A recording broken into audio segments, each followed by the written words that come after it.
Assalamualaikum warahmatullahi wabarakatuh. Pada kesempatan kali ini saya sedang berziarah di makam Sayyidina Holil atau yang dikenal dengan Mbah Holil yang terletak di Martajasa di Bangkalan, Madura. Mari kita saksikan video selengkapnya. Makam Sayyidina Holil Bangkalan adalah salah satu wisata religi yang ada di Madura.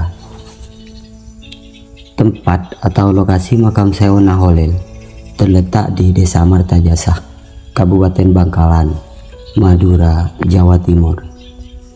Kiai Muhammad Holil bin Abdul Latif sering dikenal dengan nama Sayyidina Holil atau Syekh Holil atau Mbah Holil. Mbah Holil adalah guru dari banyak ulama Indonesia dan juga mendapat julukan Bapak Pesantren Indonesia. Banyak murid beliau menyebar dan mendirikan pondok pesantren di berbagai daerah.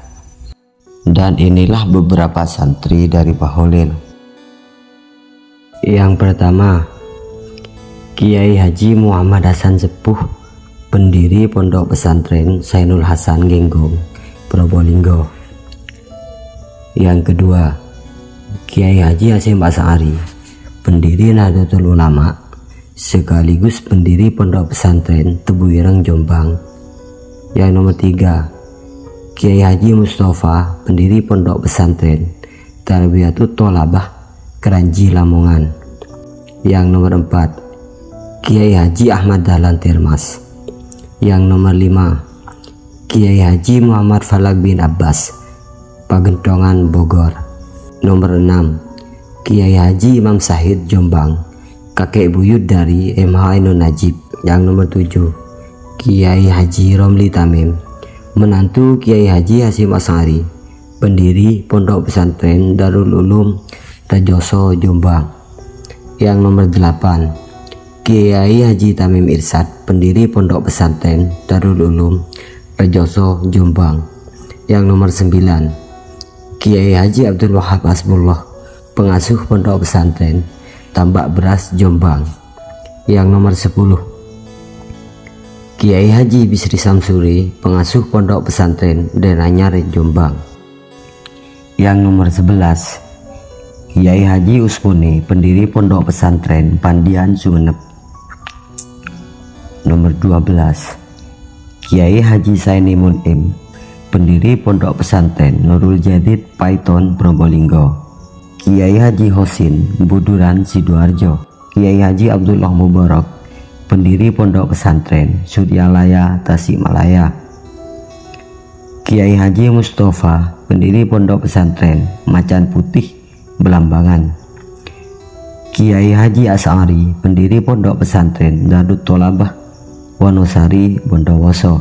Kiai Haji Sayyid Ali Bafaqih, pendiri pondok pesantren Loloan Barat, Bali. Kiai Haji Ali Wafa bin Kiai Haji Abdul Hamid Isbat, pendiri pondok pesantren Al-Wafa, Tempurejo, Jember. Kiai Haji Munajat Kertosono, Nganjuk. Kiai Haji Abdul Fatah, pendiri pondok pesantren Al-Fatah, Tulungagung. Kiai Haji Manaf Abdul Karim, pendiri pondok pesantren Lirboyo, Kediri. Kiai Haji Maksum Lasem, Rembang. Kiai Haji Munawir, pendiri pondok pesantren Al-Munawir, Krapyak, Yogyakarta. Kiai Haji Bisri Mustafa, pendiri pondok pesantren Raudhatul Thalibin, Rembang. Kiai Haji Nawawi bin Kiai Haji Nur Hasan bin Kiai Haji Nur Khotim, pengasuh pondok pesantren Sidogiri, Pasuruan. Kiai Haji Bahar bin Kiai Haji Nur Hasan bin Kiai Haji Nur Khotim, pengasuh pondok pesantren Sidogiri, Pasuruan. Kiai Haji Ahmad Siddiq, pengasuh pondok pesantren As-Siddiqiyah, Jember. Kiai Haji As'ad Samsul Arifin, pengasuh pondok pesantren Salafiyah Syafi'iyah, Asem Bagus, Situbondo. Kiai Haji Abdul Majid bin Kiai Haji Abdul Hamid Isbat, Bata-Bata, Pamekasan. Kiai Haji Abi Suja, pendiri pondok pesantren Asta Tinggi, Kebun Agung, Sumeneb. Kiai Haji Zainul Abidin, Keraksaan, Probolinggo. Kiai Haji Zainuddin, Nganjuk. Kiai Haji Abdul Hadi Lamongan, Kiai Haji Sainul Rosyid Kironggo Bondowoso, Kiai Haji Bakri pendiri Pondok Pesantren Al-Huda Sugihan Sidowangi Kajuran Magelang, Kiai Haji Alwi Tonuboyo Bandongan Magelang, Kiai Haji Karimullah pendiri Pondok Pesantren Curah Dami Bondowoso, Kiai Haji Muhammad Thohir Jamaluddin pendiri Pondok Pesantren Sumber Gayam Madura, Kiai Haji Hasan Mustafa Garut, Kiai Haji Ahmad Saubari Ciwedus Kuningan, Kiai Haji Ahmad Sujai Kudang Tasikmalaya, Kiai Haji Raden Fakih Masku Mambang Gresik, Kiai Haji Hasbian Abdurrahman pendiri Pondok Pesantren Al-Badri Gumuk Sari Kalisat Jember, Insinyur Soekarno Presiden Republik Indonesia pertama. Menurut penuturan Kiai As'ad Syamsul Arifin, Bung Karno meski tidak resmi sebagai murid Syekh Khalil, ketika sowan ke Bangkalan, Mbah Khalil memegang kepala Bung Karno dan meniup ubun-ubunnya. Dan itulah beberapa santri dari Mbah Khalil. Makam Mbah Khalil Bangkalan menjadi salah satu destinasi wisata religi di Madura yang tidak pernah sepi akan pengunjung. Banyaknya peziarah yang berkunjung ke makam Mbah Khalil tidak terlepas dari sosok Mbah Khalil sebagai ulama besar. Selain makam Mbah Khalil juga terdapat makam ayah beliau yang bernama Abdul Latif. Ada juga makam anggota keraton yang di sampingnya terdapat sumur tua. Dan masyarakat setempat mempercayai bahwa jika melempar uang koin ke dalam sumur akan mendapatkan rezeki besar, dan sedangkan jika meminum airnya akan mendapatkan kesehatan yang panjang.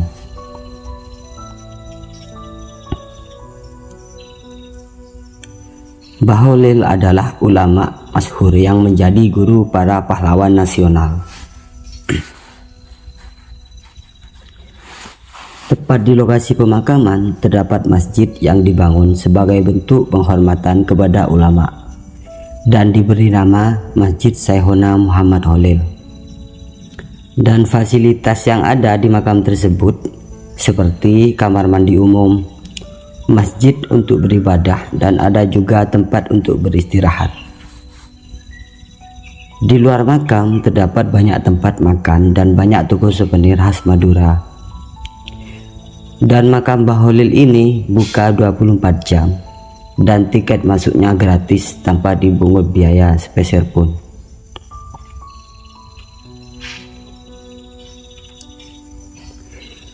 Mbah Khalil adalah ulama besar dan termasyhur di Madura. Dia lahir sekitar tanggal 25 Mei 1835 atau bertepatan dengan 9 Safar 1252 Hijriah di Kemayoran, Bangkalan, Madura. Syekhona Khalil diperkirakan masih keturunan dari Sunan Gunung Jati dari nasab ayahnya. Ayah beliau bernama Kiai Haji Abdul Latif yang merupakan putra dari Kiai Hamim. Kakek buyut Mbah Khalil bernama Kiai Abdul Karim. Kiai Abdul Karim adalah putra dari Kiai Muharram bin Kiai Asror Karomah bin Kiai Abdullah bin Sayyid Sulaiman. Sementara Sayyid Sulaiman adalah cucu dari Sunan Gunung Jati. Sedangkan ibu dari Syekhona Khalil bernama Sarifah Khotijah yang merupakan putri Kiai Abdullah bin Ali Akbar bin Sayyid Sulaiman. Sejak kecil Syekhona Khalil ditempa ayahnya dengan berbagai ilmu di lingkungan pesantren, antara lain fikih maupun ilmu nahwu.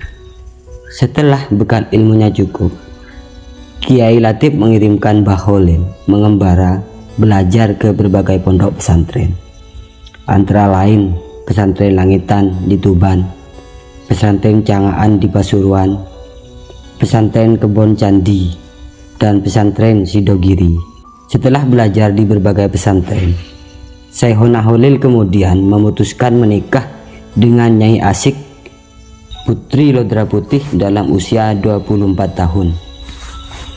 Pengembaraan Sayyidina Holil dalam menimba ilmu belum usai. Dia mencari ilmu ke Mekah. Sayyidina Holil menumpang kapal laut sambil berpuasa untuk sampai ke Tanah Suci. Di Tanah Suci tersebut, Sayyidina Holil berguru kepada Syekh Nawawi Al-Bantani, Sayyid Ahmad bin Saini Dahlan, Syekh Utsman bin Hasan Ad-Dimyati, Syekh Mustafa bin Muhammad Al-Afifi Al-Makki, dan Syekh Abdul Hamid bin Mahmud Al-Asarwani. Mbah Holil kemudian memutuskan kembali ke kampung halamannya setelah menimba ilmu di Mekah. Dia kemudian mendirikan pesantren di Cengkebon, Madura. Mbah Holil wafat pada tanggal 29 Ramadan 1343 Hijriah atau 24 April 1925 Masehi. Di kalangan masyarakat, Sayyidina Holil juga dikenal sebagai waliullah. Banyak cerita kelebihan di luar akal atau karomah Mbah Holil terkisah dari lisan ke lisan, terutama di lingkungan masyarakat Madura. Dan inilah beberapa karomah dari Mbah Holil. Yang pertama, menyembuhkan orang lumpuh dengan cara yang tidak biasa. Suatu ketika, ada seorang keturunan Cina sakit lumpuh. Padahal ia sudah dibawa ke Jakarta, di Betawi, namun belum juga sembuh. Lalu dia mendengar di Madura ada orang sakti yang bisa menyembuhkan penyakit. Kemudian pergilah dia ke Madura, yakni ke Mbah Holil, untuk berobat. Dia dibawa dengan menggunakan tandu oleh 4 orang. Tak ketinggalan pula anak dan istrinya ikut mengantar. Di tengah perjalanan dia bertemu dengan orang Madura yang dibopong karena sakit kakinya kejatuhan pohon. Lalu mereka sepakat pergi bersama-sama berobat ke Mbah Holil. Orang Madura tersebut berjalan di depan sebagai penunjuk jalan. Kira-kira jaraknya kurang dari 20 meter dari rumah Mbah Holil. Lalu muncullah Mbah Holil dari dalam rumahnya dengan membawa pedang sambil berkata, "Mana orang itu? Biar saya bacok sekalian." Dan karena melihat hal tersebut, kedua orang sakit tersebut ketakutan dan langsung lari tanpa ia sadari sedang sakit. Karena Mbah Holil terus mencari dan membentak mereka, akhirnya tanpa disadari mereka sembuh. Setelah Mbah Holil wafat, kedua orang tersebut sering berziarah ke makam Mbah Holil. Dan yang kedua, mengubah arah kiblat masjid. Pada suatu ketika, Mbah Holil sedang melihat masjid yang sedang dibangun oleh menantu beliau, Kiai Muntaha. Ketika melihat arah kiblat pada masjid tersebut, Kiai Holil menegur sang menantu yang alim itu untuk membetulkan arah kiblat masjid yang sedang dibangunnya. Karena sebagai orang alim, Kiai Muntaha mempunyai alasan dalam menentukan arah kiblat tersebut. Beberapa pendapat dan argumen ditunjukkan kepada Mbah Holil dalam penentuan arah kiblat tersebut. Karena melihat menantunya tidak ada tanda-tanda untuk mendengar nasihatnya, Kiai Holil tersenyum sambil berjalan ke arah tempat pengimaman diikuti sang menantu. Mbah Holil mengambil kayu untuk melubangi dinding tembok arah kiblat dan menyuruh Kiai Muntaha untuk melihat lubang pada dinding masjid di tempat pengimaman. Betapa kagetnya Kiai Muntaha setelah melihat lubang itu. Sang menantu melihat dalam lubang kecil itu terlihat Ka'bah berada di Makkah dengan jelas. Dengan penglihatan itu, Kiai Muntaha heran dan sadar bahwa arah kiblat yang menjadi kiblat bangunan masjidnya itu salah. Arah kiblat bangunan masjid terlalu miring dan terbukti benar apa yang dikatakan Mbah Holil. Dan yang ketiga, pencuri timun tidak bisa duduk sampai pagi. Pada suatu ketika, petani timun di daerah Bangkalan sering mengeluh karena setiap timun yang akan dipanen selalu kedahuluan dicuri maling. Begitu peristiwa itu terus menerus.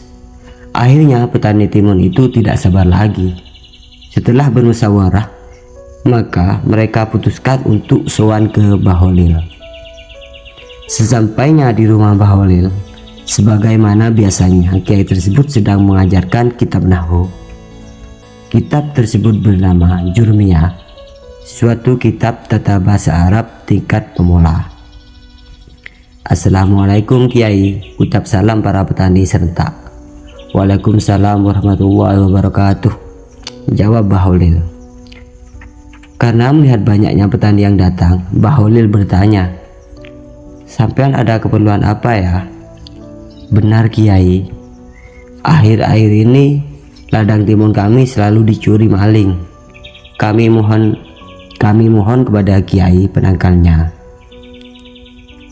kata petani dengan nada memohon penuh harap. Dan ketika itu, kitab yang dikaji oleh Kiai kebetulan sampai pada kalimat Qoma Zaidun. Artinya adalah Said telah berdiri. Lalu Kiai Holil berbicara sambil menunjuk kepada huruf Qoma Zaidun atau pada lafaz Qoma Zaidun. Ya, karena pengajian ini sampai Qoma Zaidun, ya Qoma Zaidun ini saja pakai sebagai penangkal, ucap Kiai Holil dengan tegas dan mantap.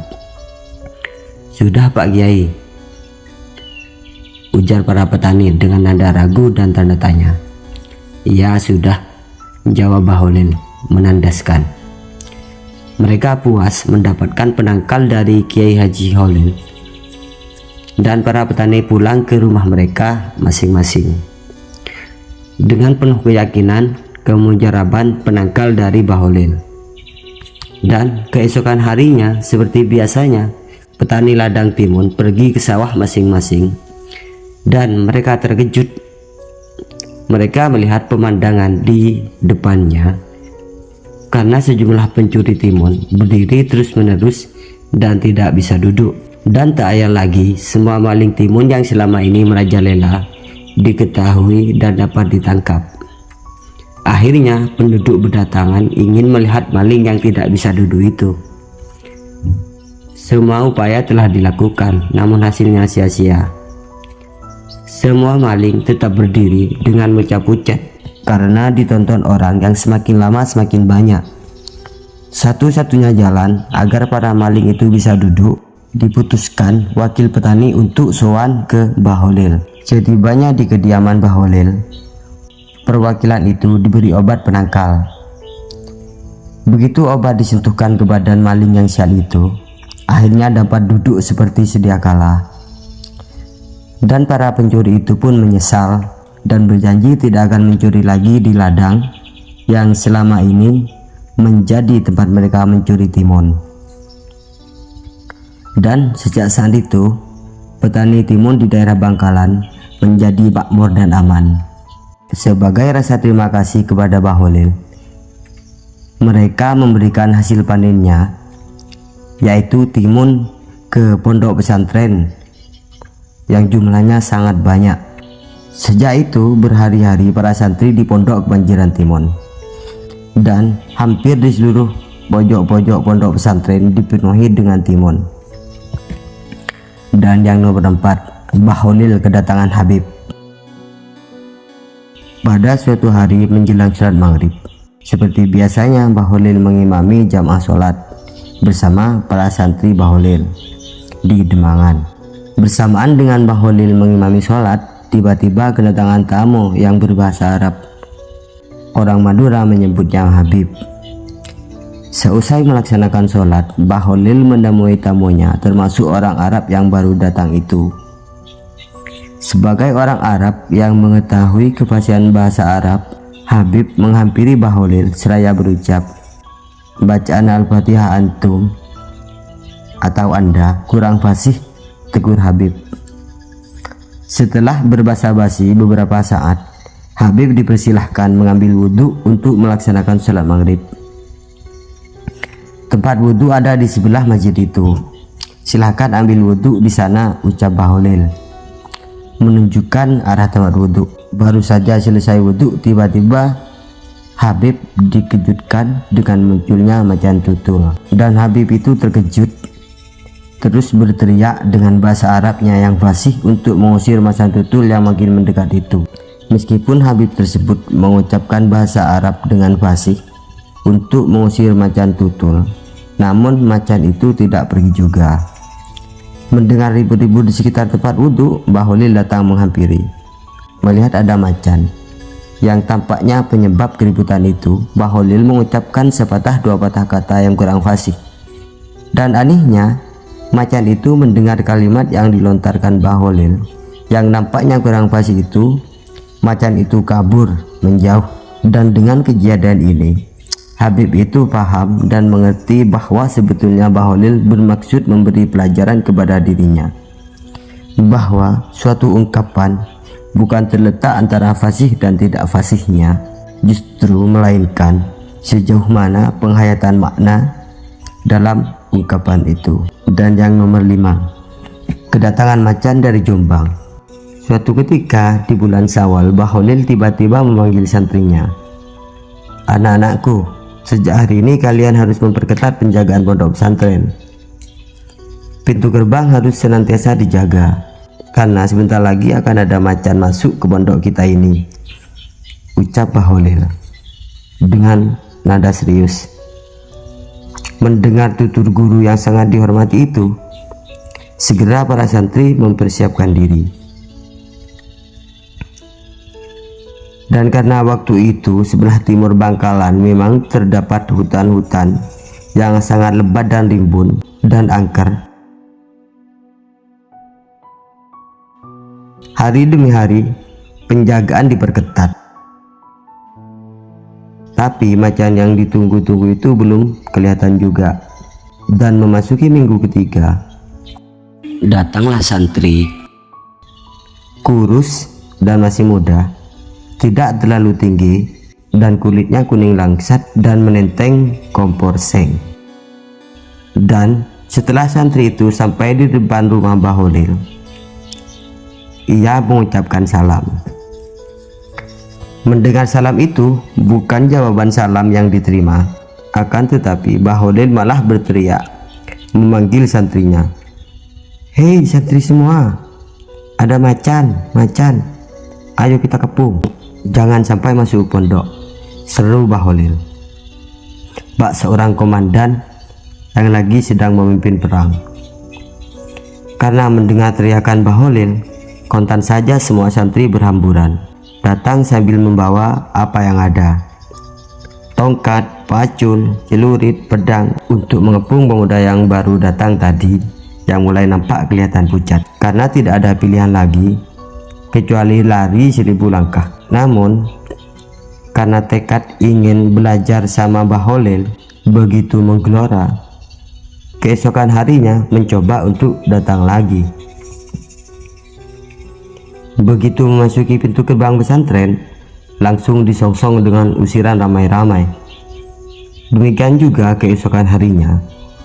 Baru pada malam ketiga, pemuda yang pantang mundur ini memasuki pesantren secara diam-diam pada malam hari.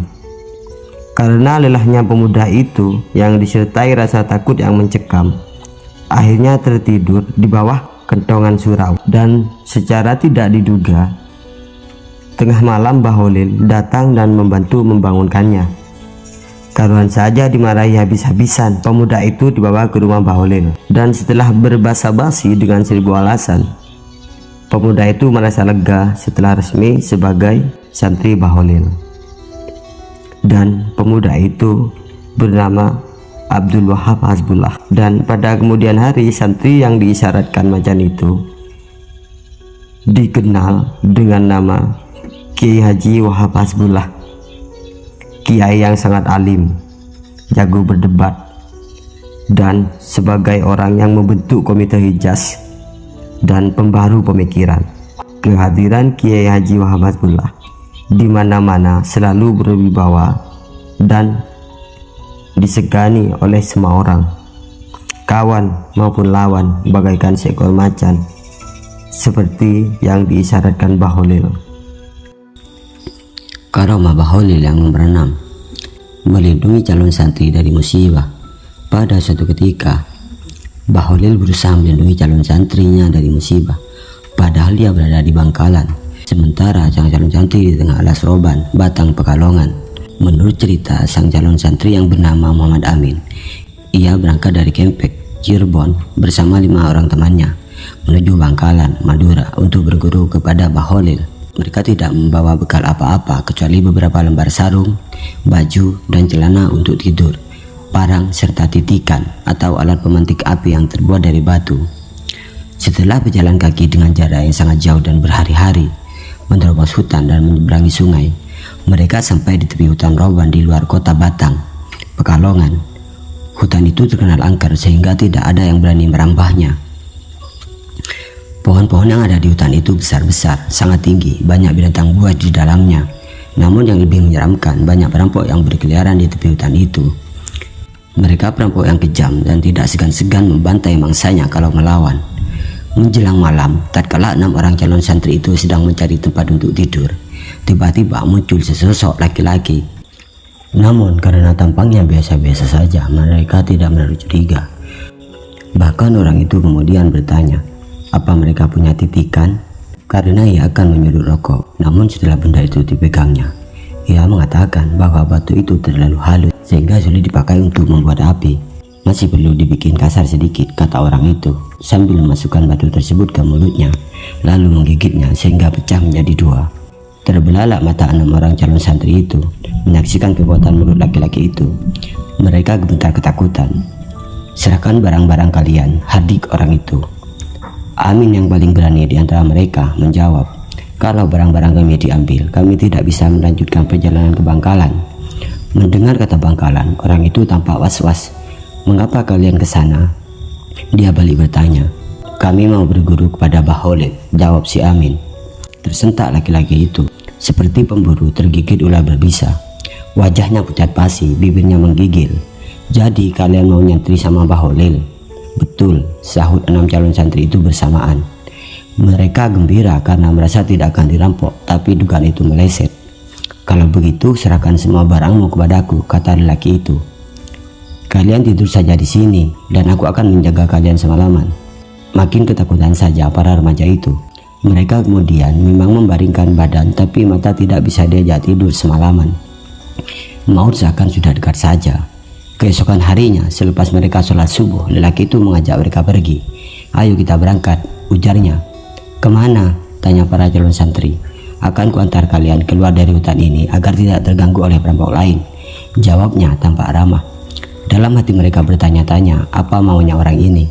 Namun sebelum pertanyaan itu terjawab, orang itu berkata, sebenarnya kalian akan aku rampok dan menjual kalian kepada Onderneming untuk dijadikan kuli kontrak di luar Jawa.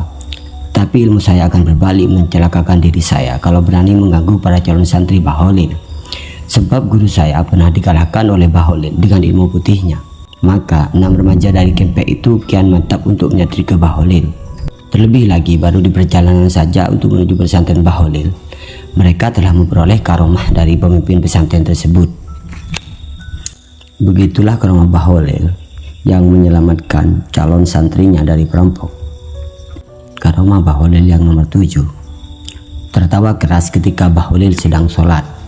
Pada suatu hari di dalam sholat Jumat yang dipimpin oleh Kiai di sebuah pesantren tempat Bahlil mencari ilmu, Bahlil muda tertawa cukup keras sehingga teman-temannya takut kalau Kiai akan marah karena sikapnya itu. Dugaan mereka tidak keliru. Setelah selesai sholat, sang Kiai menegur Bahlil muda dengan sikapnya yang tertawa cukup keras waktu sholat tersebut, yang memang dilarang dalam Islam. Ternyata Bahlil muda masih terus tertawa meskipun sang Kiai marah terhadapnya. Akhirnya Bahlil menjawab bahwa ketika sholat berjamaah berlangsung, dia melihat sebuah berkat atau wadah nasi di atas kepala sang Kiai. Mendengar jawaban tersebut, Sang kiai menjadi sadar dan merasa malu atas sholat yang ia pimpin tersebut. Karena sang kiai ingat bahwa selama sholat berlangsung, dia memang merasa tergesa-gesa untuk menghadiri kenduri sehingga mengakibatkan sholatnya tidak khusyuk. Yang nomor 8, ke Makkah naik kerocok atau sejenis daun aren yang dapat mengapung di atas air. Pada suatu sore di pinggir pantai daerah Bangkalan, Bahlil hanya ditemani oleh Kiai Samsul Arifin, salah seorang murid dan sahabatnya. Mereka membicarakan perihal urusan pesantren dan persoalan umat. Tak terasa waktu sudah berlangsung lama dan matahari hampir terbenam. "Kita belum sholat asar, Kiai," kata Kiai Samsul Arifin. "Astagfirullah," kata Bahlil menyadari kehilafannya. "Waktu asar hampir habis, kita tidak mungkin sholat secara sempurna, Kiai," ucap Kiai Samsul Arifin. "Kalau begitu ambil kerocok untuk kita pakai ke Makkah," kata Bahlil. Setelah mendapatkan kerocok, mereka menumpanginya di atas kerocok tersebut. Beberapa saat ketika Bahlil menatap ke Makkah, tiba-tiba kerocok yang ditumpanginya melesat dengan cepat ke arah Makkah. Sesampainya ke Makkah, azan sholat asar baru saja dikumandangkan dan mereka mendapatkan saf pertama sholat asar berjamaah di Masjidil Haram. Karomah Bahlil yang nomor 9, berada di dua tempat dalam waktu yang bersamaan. Kesaktian dari Bahlil adalah kemampuannya membelah diri. Dia bisa berada di beberapa tempat dalam waktu bersamaan. Pernah ada peristiwa aneh saat beliau mengajar di pesantren. Saat berceramah, Bahlil melakukan sesuatu yang tak terpantau mata. Tiba-tiba baju dan sarung beliau basah kuyup, cerita Kiai Haji Hosi. Para santri heran, sedangkan beliau sendiri cuek, tak mau menceritakan apa-apa, langsung ngeloyor masuk rumah, ganti baju. Teka-teki itu baru terjawab setengah bulan kemudian. Ada seorang nelayan sowan ke Bahlil. Dia mengucapkan terima kasih karena saat perahunya pecah di tengah laut langsung ditolong Bahlil. Kedatangan nelayan itu membuka tabir. Ternyata saat memberi pengajian, Bahlil dapat pesan agar segera ke pantai untuk menyelamatkan nelayan yang perahunya pecah. Dengan karomah yang dimiliki, dalam sekejap beliau bisa sampai laut dan membantu si nelayan itu. Papar Kiai Haji Hosi yang kini tinggal di Wedo Martani, Ngemplak, Sleman ini.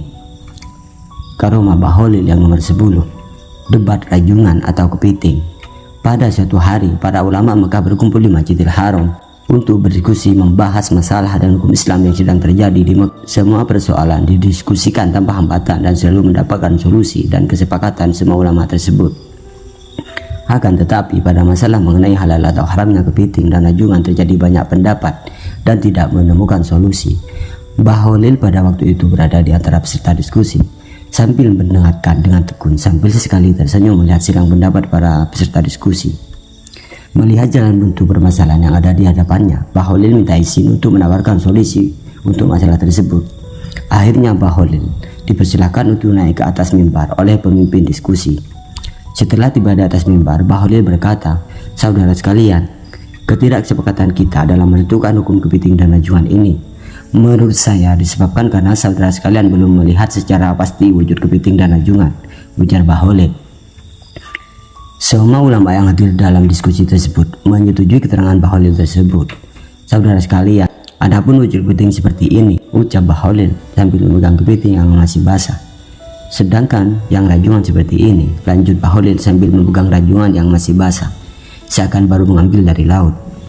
Semua hadirin merasa terpana dan suasana menjadi gaduh karena keanehan tersebut. Mereka hanya bisa merasa heran dan bingung dari mana Bahlil mendapatkan kepiting dan rajungan dengan sekejap saja.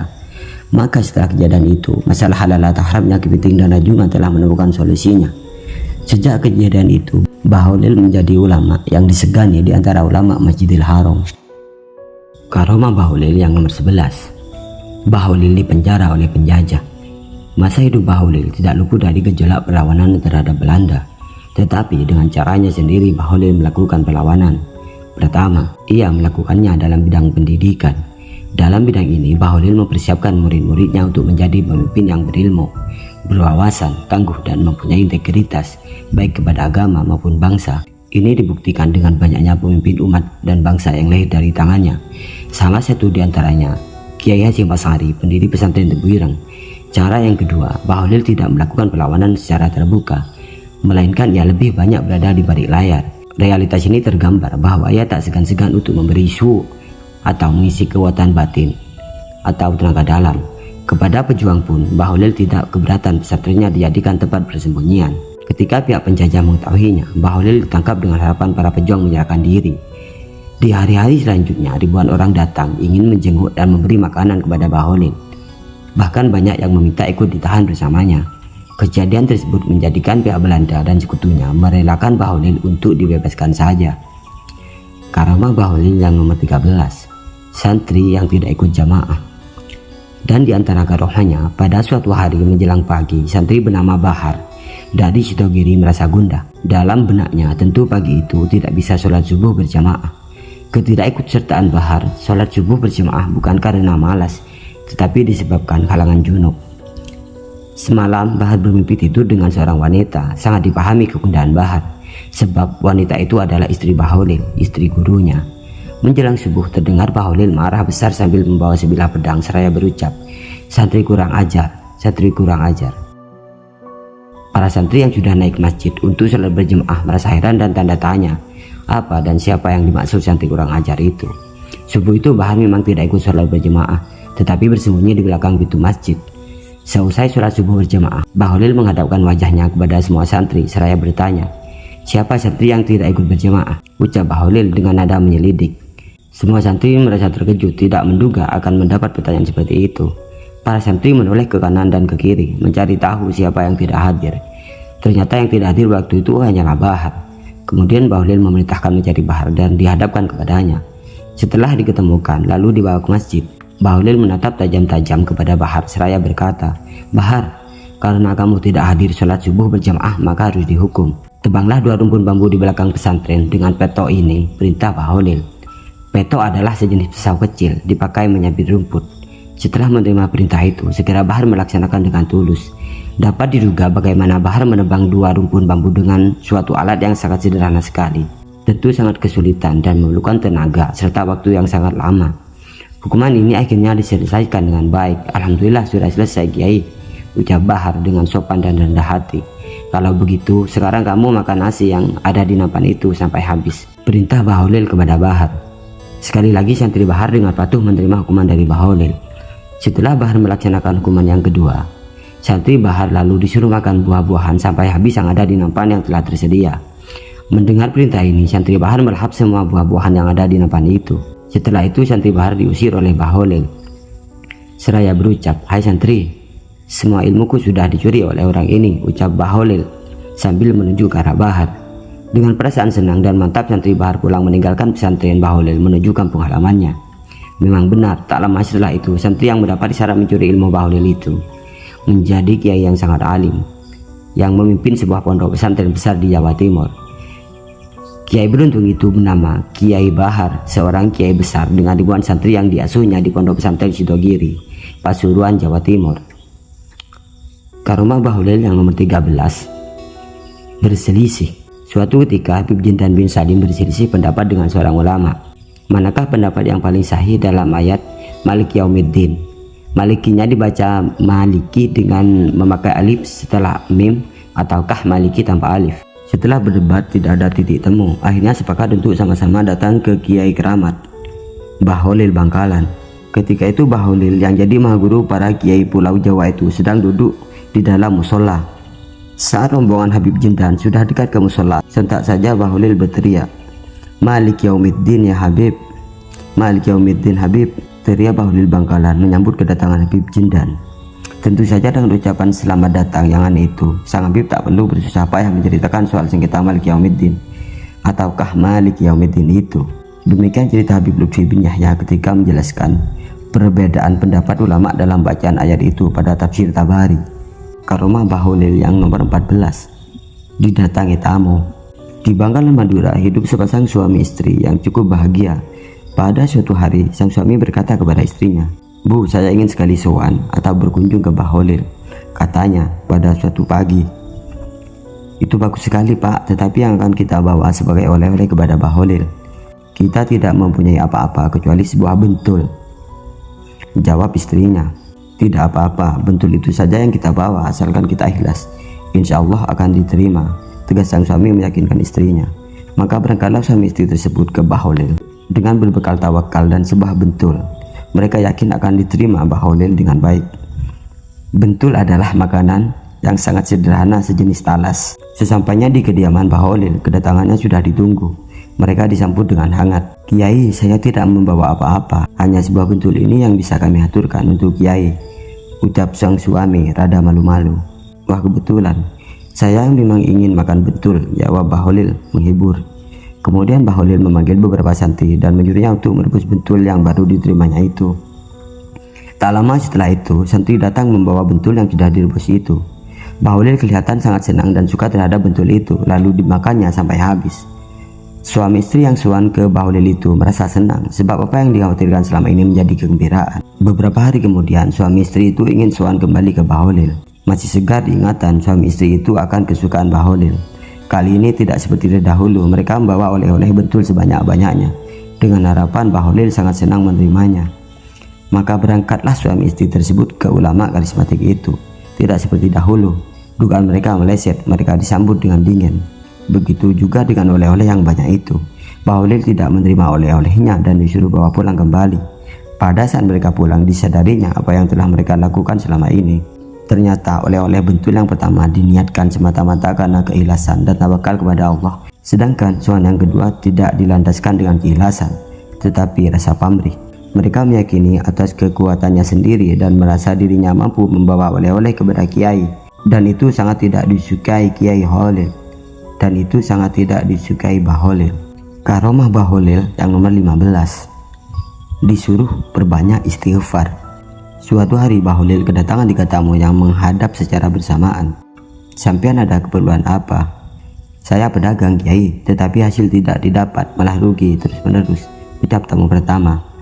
Beberapa saat Mbah Holil menjawab, "Jika kamu ingin berhasil dalam berdagang, perbanyak baca istighfar," pesan Kiai. Kemudian Kiai bertanya kepada tamu kedua, "Sampean ada keperluan apa?" "Saya sudah berkeluarga selama 18 tahun, tapi sampai saat ini masih belum diberi keturunan," kata tamu kedua. Setelah memandang kepada tamunya itu, Mbah Holil menjawab, "Jika kamu ingin punya keturunan, perbanyak baca istighfar," tandas Kiai. Tiba giliran pada tamu yang ketiga. Kiai juga bertanya, "Sampean ada keperluan apa?" "Saya usaha tani, Kiai, namun makin hari hutang saya makin banyak sehingga tak mampu membayarnya," ucap tamu yang ketiga dengan raut muka serius. "Jika kamu ingin berhasil dan mampu melunasi hutangmu, perbanyak baca istighfar," pesan Kiai kepada tamu yang terakhir. Berapa muridnya Mbah Holil yang melihat peristiwa itu merasa heran. Masalah yang berbeda tapi dengan jawaban yang sama, resep yang sama, yaitu menyuruh memperbanyak membaca istighfar. Mbah Holil mengetahui keheranan para santri. Setelah tamunya pulang, maka dipanggillah para santri yang penuh tanda tanya itu. Lalu Mbah Holil membacakan Al-Quran surat Nuh ayat 10-12. Mendengar jawaban sang Kiai, para santri mengerti bahwa jawaban itu memang merupakan janji Allah bagi siapa yang memperbanyak baca istighfar. Tak lama setelah kejadian itu, ketika tamunya semua berhasil apa yang dihajatkan. Mari kita renungkan pesan moral yang dapat kita ambil dari perjalanan hidup Mbah Holil semenjak beliau masih muda hingga beliau wafat. Semoga kisahnya menginspirasi kita semua. Amin. Dan apabila ada yang mau menambah atau mengoreksi, silahkan tuangkan di kolom komentar. Wassalamualaikum.